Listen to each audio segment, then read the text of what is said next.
the Central Division really, it's not, I'm not going to say it's not too much to talk about, but really all the good teams in it didn't really make a lot of moves. I mean, the Bucks are supposedly still looking to move off Brook Lopez. They want at least a first round pick for him, but it's, I mean, what, a 35-ish year old center who can't really rebound and is on like on a pretty big contract, kind of considering what you would think his value was.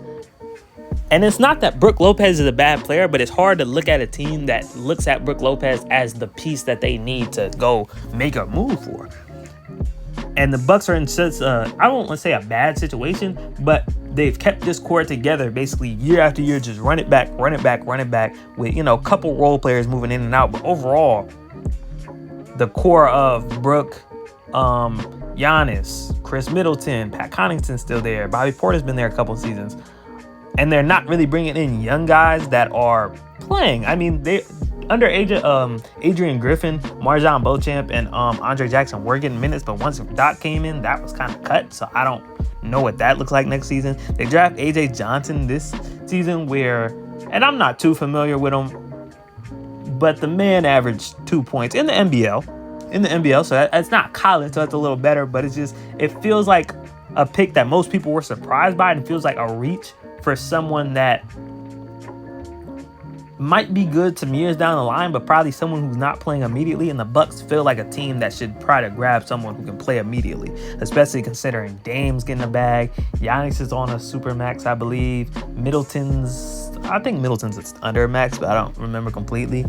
And Tyler Smith, who they get in the second round, is exactly that type of pick where I don't see why he wasn't their first round pick, just to keep him down for some more years and then take AJ Johnson second round, because probably would have been available at 33. They signed Taurean Prince, which, hey, I mean, that's where Darvin Ham is. He can go get him some minutes. DeLon Wright, decent backup point guard, but it's just, I don't know. They need to make moves, but it's so hard for them to make moves, and they're in such a weird spot where they have the top heavy pieces to contend, but I feel like also I don't want to say the team chemistry is off, but since Giannis has been a star, whether it was Drew Holiday or Eric Bledsoe, them having that great defensive point guard really, I think, was a big part of their defense. As you can see last season, having Dame there. Once again, Dame's a superstar. It wasn't a bad trade, but it's like it makes your defense worse, just not having that perimeter guy to trust. And even though Doc kind of got them together and I feel like the idea behind signing Doc is you can win a championship with Doc. You don't know if you can win a championship with Adrian Griffin. Doc has proven he can win. You can win a championship with him. Not consistently, but you can get one. And I don't think buying into that is bad, because all teams want is an opportunity to, really contend and win. But it's a nasty offseason, to say realistically. I don't really know how they pivot off of this current team, because you look at their rotation really off of last year, especially under Doc. Giannis is like the youngest guy in their rotation, and Giannis is about to be 30. They really just need to go, and I don't know how they do it, but GMs have pulled crazier moves. Just go and get younger, but still keep your big three together, I guess. I assume you're not moving Middleton. You have Dame still, you have Giannis, and just get younger guys around them, because having this really old roster and just running it back year after year, you already got your one. I don't see how you get another one when you look at all the teams around them getting better and they're not doing anything. Well, not all the teams around them, because we're going to talk about the Cavs too. And the Cavs are a team that might just get better based off, them being young. I mean, them being more healthy, even though they were going crazy when Darius Garland and Evan Mobley were out.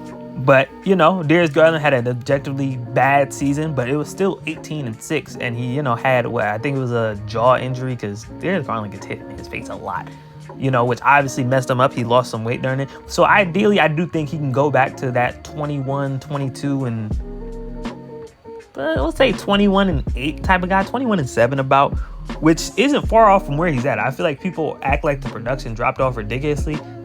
There were a lot more bad moments, a little more inconsistency, but I don't think it's a really move. Darius Garland is going to solve your issue, especially because you have a weird front court, you have a weird back court, and you had a coach that couldn't really. I mean, JB Bickerstaff wasn't a bad coach, but you have a coach that I don't think that's a championship coach. Not that Kenny Atkinson is either, but, and I feel like at least giving Kenny a attempt with this current roster just to, shake it up, especially everybody's under contract, everybody's still fairly young, you might as well give it a try. I assume Jared Allen's not going to get moved since that's obviously Kenny Atkinson's guy, and maybe with Kenny being there, he can maximize Karis LeVert, who, has been fine in Cleveland, but hasn't been Nets or even Pacers LeVert, really. Or did he play for another team? I think there were only 2 teams he played for, where you can see his production fall off, which I expected, but if he can get to a point where he can give you the 17 when you need it, I feel a lot better about that when I don't think that's always there.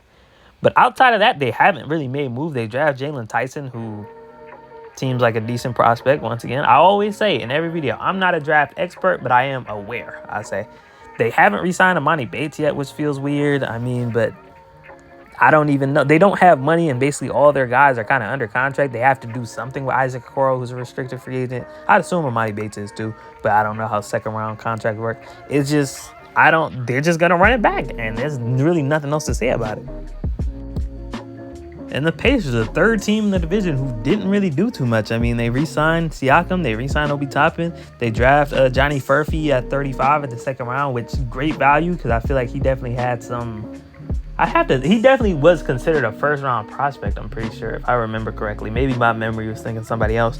And then they bring in James Wiseman, low-risk, high-reward signing. If James Wiseman can become something, that's great. If he can't, you still got Miles Turner. You still got Isaiah Jackson. Obviously, Pascal Siakam, a couple seasons ago, spent a lot of time playing center. So even though he doesn't want to, he can take some center minutes. So you don't need James Wiseman to play. But if he's something, he's something. You lose Jalen Smith, but that's what you bring in James Wiseman for. That's that. And that's really it. That's not... They weren't a team that you expected to make any major moves, and they didn't. They just kind of chilled. That's been so far the theme with this division. But the last 2 teams at least shook it up a little bit, which gives a little more to talk about. The Chicago Bulls finally decided to make a decision and tear it down a little bit, but they got so deep in it that they're stuck. Where they draft Matas, who hometown guy was projected as high as 5, so definitely the type of guy you want. They bring in Josh Giddey, who they seem to want kind of a playmaker that Lonzo was, so to get that ability back isn't bad. I do question because I would have thought that Kobe and Ayo was your 1 and 2 for the long term, even though not that they don't want Ayo, but not that I don't think they really value him that high. And you bring in Jalen Smith as just a decent backup center who can play real minutes. Maybe could start if you do find a Vucevic trade, but I doubt it. Vucevic is probably of the worst defensive centers in the league, and the shot has not been falling anymore, so it's really hard to find somebody who want him. And at the same time, you still have Zach LaVine, who is a fine player, but I don't think Zach LaVine is really seen around the league as a guy who's going to be that legitimate 3rd star and give a team just that huge step they need, and his contract is bad. Nobody wants it. And of course, teams like the Pistons at the beginning, more rumors last season where it was like they would be willing to make a move, and they probably still would, but after the Pistons got interested, he shut himself down for the season with the injury.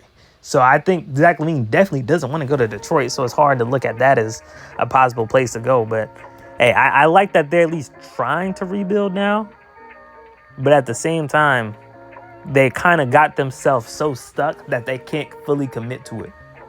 Because Vucevic and Zach LaVine are still going to be there. They're still going to want to win. They're going to probably want to get out of there realistically. I don't think they're just going to be cool with winning 24 games next season.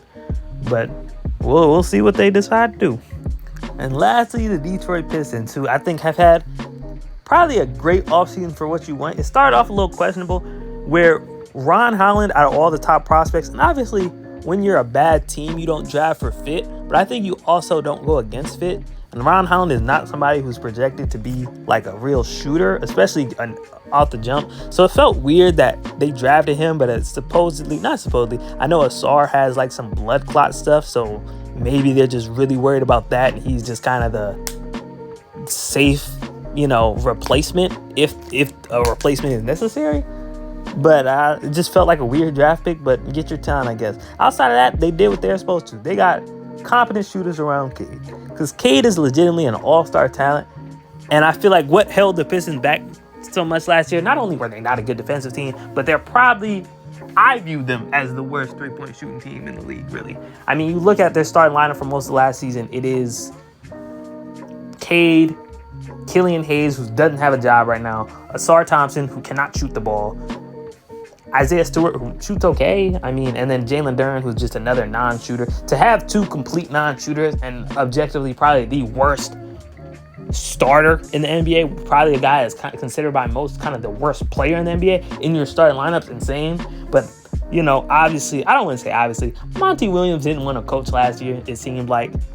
So for them to get off him and to get JB, who seems to be pretty high on Jaden Ivey, does plan to start him, play him heavy minutes out of what we're hearing so far out of Detroit. So at least that's a step in the right direction, and bringing in competent shooters so you can be a decent team. Malik Beasley can shoot the ball. Tim Hardaway Jr., streaky, can shoot the ball.